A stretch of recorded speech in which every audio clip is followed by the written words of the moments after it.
Back now at 8:20 with a mansion mystery. Where's the owner of a $100 million California estate that's been lovingly cared for but empty for nearly half a century? Here's NBC's Bob Dotson. It's called Bellasguardo, Beautiful View. And you can see why. Perched over the Pacific in Santa Barbara, it looks like it's waiting for someone who has gone off for the weekend. Wow, these are pretty roses. But the owner hasn't been seen in Santa Barbara since Barbara Doran was a kid. It's like The Secret Garden and Nancy Drew all rolled up into one. Doran's dad took care of the place for 50 years. Most of that time, caretakers were the only ones living on this 23-acre estate. If a 6-year-old plays hide and seek in a place like this, she may never be found. Unless she wants to be found. Same with the sole owner, 104-year-old Huguette Clark. This is the last known photo of one of the most secretive and wealthiest women in America. Her belongings fill 42 rooms in the largest apartment on New York's prestigious Fifth Avenue, overlooking Central Park. But the staff has only seen her a few times in the past 30 years. She's not at her sprawling Connecticut estate either. Andre Bayens, Huguette's great half-nephew, says she bought it back during the Cold War, but never moved in. Everything stopped for her when her mother died. Her life stopped, too. She didn't want to go out. No, she just would be at home and play with her dolls. Huguette gave them as gifts to children of friends around the world. Once, she bought 2 first-class seats to Paris and sent her personal physician along to see that the doll arrived safely. One of Huguette's companions figured the doll probably ended up in the overhead bin, so the doctor could take his wife.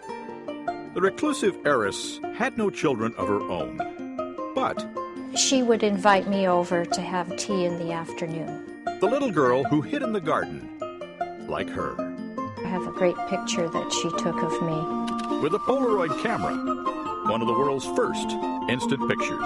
What was Huguette like? Very warm, very giving. Why would someone so giving hide herself away? Perhaps she grew tired of living life in the headlines. Her father, former Montana Senator William Clark, was 62 when Huguette was born. Her mother, Anna, 23.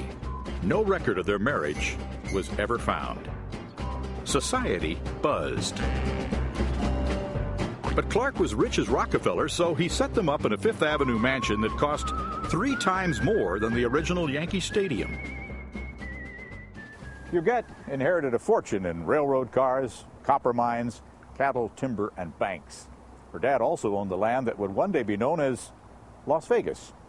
But it was here in Santa Barbara that she began backing away from all that, retreating from the world after a brief marriage. Her husband, William Gower, was a bank clerk making $30 a week.